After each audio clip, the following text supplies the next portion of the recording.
allowing audiences to observe a part of the story that Tolkien might have overlooked. I love this! War of the Rohirrim trailer, it started really good. Music and scenes from movies that you actually liked, and then it started to show you the new stuff. All Middle-earth knows the tale of the War of the Ring. A king beating the living crap out of somebody, what's not to like? He's dead? Yes, the first half of the trailer, I was really into it. And then Hollywood decided to Hollywood. You think I am afraid of you? You should be. They had a great story of a king and his sons, all interesting characters that could have made a great anime between them. You do not seek an alliance. You seek a throne. But they decided to get some wench that contributed so little to the story, she wasn't even named, and thought, you know what? She should be responsible for all of it. You know nothing of war. And as you can hear the screeching children at the back, you just hate... That's not even my description. Philippa Boyan's descriptions of what they did. In the appendices, where the story is drawn from, we get these quite interestingly drawn male characters. And then we get this young female character, who's never even named. And that was what was really interesting to me. We know that Helm had a daughter. You know nothing of war. And we know that she was central to the conflict that happened. You know nothing of war. Well, you at least know that she existed at the time. Can it be true, mild-mannered Jeff Murdoch? Are you Spank Man? But myself, and especially screenwriter Phoebe Gittins, were drawn to her. What a surprise. It's just like me, she is. If I was a queen, I'd desperately be riding out to save that realm single-handedly without the menfolk. You know nothing of war. We could feel the weight of being that unnamed daughter, which immediately piqued our interest. Who was she? How did she live? And of course, it had to pique their interest because she wasn't even written about, because she was entirely irrelevant. My pride, my joy. You could rule the world. If a character doesn't have a name, it's because they didn't pissing do anything. So, unrelated to anything even remotely worthy of note, they didn't even get a pissing name. I'm the fastest rider you have. People need hope here, something to believe in. In fact, do you want me to read every single reference to her? To one of these councils, Freka rode with many men, and he asked the hand of Helm's daughter for his son Wolf. But Helm said, "You have grown big since you were last here, but it is mostly fat, I guess." And men laughed at that, for Freka was wide in belt. That's it. Ah, she's such an interesting character. And he asked the hand of Helm's daughter for his son Wolf. That's it. What I loved about Hera, because they had to give her a name, she's fierce, complex, rebellious. You could say she's strong and independent. Well, you don't actually need to say that, because Philippa Boyens already did. Yes. She is a strong female character. Our fathers speak as if I were not even in the room. That's because you're entirely irrelevant, love. The only thing that matters is your father doing what he thinks is best for the realm as the leader of the nation and his people. And if you were a good leader, you'd also know that what you wanted was irrelevant. It doesn't matter what you want to do. It matters what you should do. He has these sons. They're interesting characters, but he also has this unnamed daughter. What the hell? What was going on with her? The reason why Philippa Boyens has to go, what was going on with her, is because nothing was written about it, because she didn't do anything. Helm Hammerhand was awesome. He'd stalk into their camps alone and just start beating the crap out of people. That's what I want to see in an anime. I have no interest in watching the contributions of a princess that would amount to, I gave birth to a leader. Congratulations.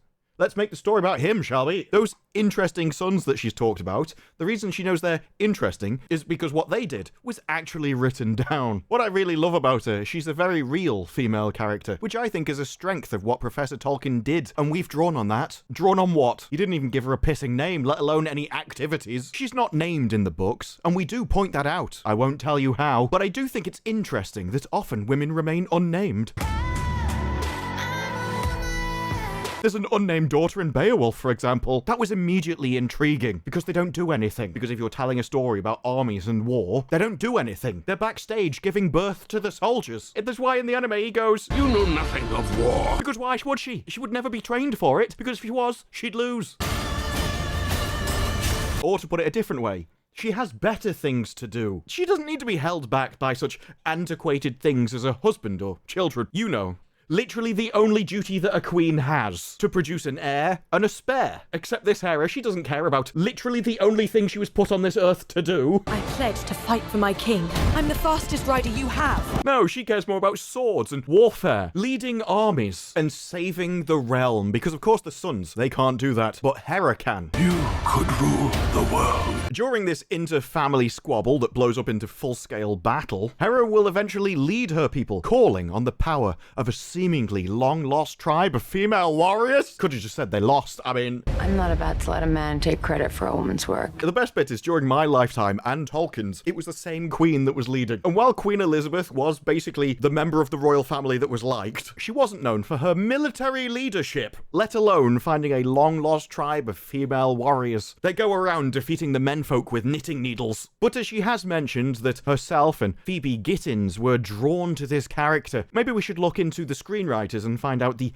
obviously vast amount of experience they will have to take on such a property as Lord of the Rings. As you can see, screenplay by 4 writers: Jeffrey Addis, Will Matthews, Phoebe Gittins, and Artie, I'm just going to call him Artie Papa because otherwise that's definitely going to get offensive. Papa Giorgio? Well, Jeffrey here, he has a vast amount of writing experience. In 11 years, he wrote 4 things, probably most notably The Dark Crystal, Age of Resistance. Will Matthews, again, a load of shorts, most notably The Dark Crystal, Age of Resistance. And I'm sure you all know the Dark Crystal TV series. That'll be the one that got cancelled after 1 season on Netflix. Is terrified that one day he'll be discovered as the aging, talentless hack that he really is. So the first 2 writers, not much experience, and the experience they did have, well, it failed. See if the next 2 can save it, shall we? Spoiler alert. No. Phoebe Gittins, one of the person responsible for choosing the main character, as she was just so attracted to this literal nobody. You could rule the world. Well, she was known for The Sorrows and this. In 11 years of writing, 1 credit. In fact, the biggest thing that Phoebe has of note is that she starred as an actress in Fellowship of the Ring as a cute hobbit child, their words, not mine, uncredited, and then came back for The Desolation of Smaug when she was older to be a prancing pony wench, uncredited. And I think it's great that the peak of your career is just to be a random tavern wench, but I'm not sure that's the experience required to write for it, let alone be the person targeted for specifically choosing the main character who was an utter nobody. But he also has this unnamed daughter. What the hell? And I mean that literally, when the person didn't have a name. So there's only one person that can basically save us, and that's Artie Papa Giorgio. Yeah, no, basically the same thing as Phoebe. Wrote on The Sorrows, and then immediately just jumped into this. It will never cease to amaze me the lack of experience you can have and still get onto major projects. At this point, just employ a novelist. At least they've written something in the last decade. Well, unless you're George R.R. Martin or Patrick Rothfuss. Now, there was an interview that Philippa Boyens did with Nerd of the Rings where she described what went into a good story. You have to tell a good story first and foremost. Things like pace, good beginning, a middle, and an end. Having revelations and reversals and all of these sorts of things, those sorts of layered things that sort of build tension in film. And that's the kind of thing I mean when you go, I just want a good story. It's like, no, you probably need to split it down a bit deeper than that. Because I don't think when you're listening there's like a beginning, a middle, and an end, that's necessarily what makes a good story. I kind of think there has to be something deeper than that to actually be defined as good. But who am I to criticize a story that was written by someone with such prestigious acclaim as being a tavern wench? And maybe you think I'm going over the top. We've only seen a trailer. Yes, I've only seen a trailer, but the media hasn't. And do you want to hear their take on this? There was a screening done where they got to see 20 minutes of War of the Rohirrim. And from that, what was the message they took away from it? Step aside, Galadriel. War of the Rohirrim will be the feminist story Lord of the Rings actually needed. You leapt into the sea to save one life. Guess I'll just die. The sea is always right. And you have to remember, when it comes to the most evil story that Lord of the Rings actually needed, this is going head to head with Rings of Power. I have been searching for my peace for longer than you know. For both our sakes, let me keep it. Your sorrow cannot ease my pain. I know what a hammer and tongs is yours. Sauron lives because of you! Yes, when Rings of Power had the ultimate bad boy narrative with Galadriel literally bringing back Sauron to Middle-earth, it's going to be difficult to get much more of a feminist story than that. I don't know how you beat that much evil, but they're going to try with putting Helm Hammerhand not as the main focus. Instead, we've got Otto returning as Éowyn, except the character will be used to frame the narrative, recounting the events as if telling a tale. That way, they can tie this story, which doesn't exist, into a story that people already like. It's the typical prequel prequel bait. As ever with a prequel, the only reason they choose it is to go, well, we did it first. Tie themselves inevitably into the story you like, half in an attempt to get reflected glory back on it, and hope that the emotions you feel for one thing ties into them, because it means they don't have to earn it themselves, and partly so untalented hacks can feel as if they achieved something in life by tying themselves into the history of works they could never have written themselves. You make it sound so ominous, isn't it? Protagonist Hera is said to be able to communicate with great eagles, because of course she is. I remember. And is eventually thrust into leadership role within Rohirrim, because if we made a show about what she actually did, it would be incredibly boring, as it would just be a blank screen. This is where she will call on the support of an all-female tribe of warriors who are thought to be lost to history. It certainly has the makings of an epic Lord of the Rings movie, not only further fleshing out a relatively unexplored period of Middle-earth, but introducing new characters and grand battles. Because Tolkien was known to love anything, it's fan fiction. Yes, this will be the femme story the franchise needs, with its tribe of warriors, and her connection to Éowyn making her character a perfect continuation of this single, strong female presence in Lord of the Rings. That's not even true. There was another presence in Lord of the Rings. Where is Mama? Emotional stuff. War of the Rohirrim will introduce a new femme protagonist, and she may be the best possible femme icon for Lord of the Rings franchise. Having the best icon for a franchise that you're trying to take over be one that didn't exist and you've just literally made up out of thin air, which has absolutely no input at all from the original author, a complete fantasy of a history that never happened, not based in reality, and, if actually played out, would be physically impossible to have occurred, only existing in the heads of a few delusional bints, might be the single greatest description of the best possible femme icon for anything I've ever heard. Tolkien's books were woefully short on prominent femme characters. Like I said, you had this. Where is Mama? How many more do you need? With a select few, including Éowyn and Galadriel. You know, we've only got Galadriel and Éowyn. It's not as if they did anything, was it? And for this reason, recent screen adaptations have attempted to make changes. Yes, they've made stuff up. We went against the author's vision. Awesome. We're trying to appropriate somebody else's culture. Congratulations. Maybe one day, if you try really hard, you might achieve something yourself. But this has been, overall, controversial because people don't like you destroying the lore. However, War of the Rohirrim's Hera may be a different story. It is a different story from anything Tolkien wrote. Early in the film's production, it was said that it would follow the war between Rohan's Helm Hammerhand. Early in the production, it was said to follow the lore. Well, this is still true. It has since been revealed that it centered more on the daughter, who is unnamed. While such changes or extensions of the canon are typically frowned upon, this may be an exception, because if it isn't, we're going to cry about it really hard, and you wouldn't want that to happen, would you? War of the Rohirrim will follow Hera and a female tribe of warriors. Yes. You're pure evil. And you're just another man taking credit for a woman's work. They can fold your laundry faster than any other people alive. 20 minutes of footage was filmed, and centering it on the daughter was an interesting change in canon because this fateful war began when Hammerhand refused to marry his daughter to the Lord Wolf. I'm not sure who this quote is from, but I'm pretty sure they just quoted themselves. Helm's daughter had little else to do with the story in Tolkien's version of events. They're not even trying to defend it. Gone are the days where they'd at least go, oh, no.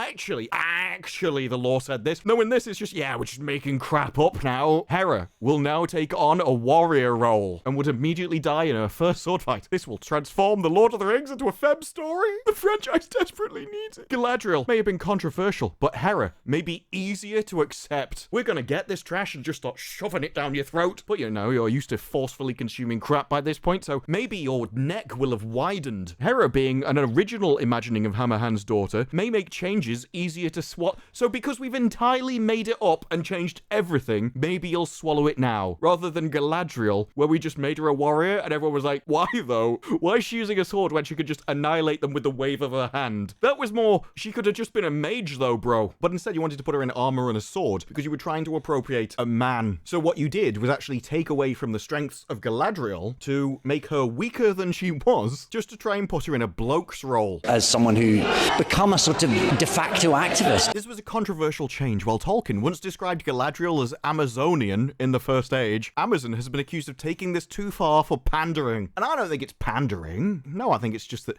certain executives have a chip on their shoulder. Rather than explicitly changing a character, War of the Rohirrim pulls that curtain back further, allowing audiences to observe a part of the story that Tolkien might have overlooked.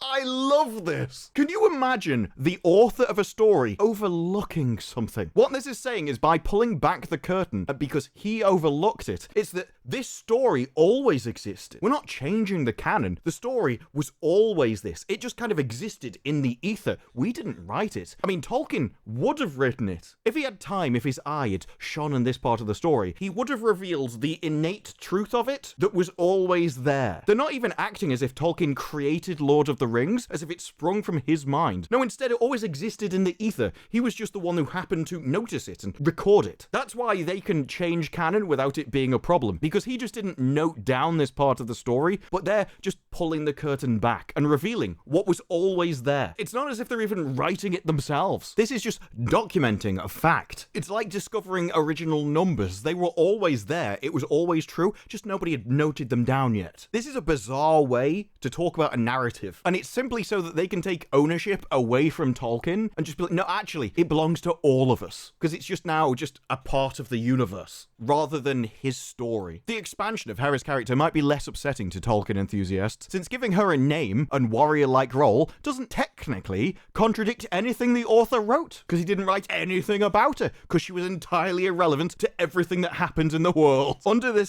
you can literally do anything. All the Harfoots and them being cannibals that just eat each other, that's fine as well, because, you know, Tolkien didn't explicitly write anything against it. Hera is the perfect continuation of Éowyn's story. This is a previously on. She can't continue a story that hasn't happened yet. Éowyn was the best presented female character in Lord of the Rings. She wasn't.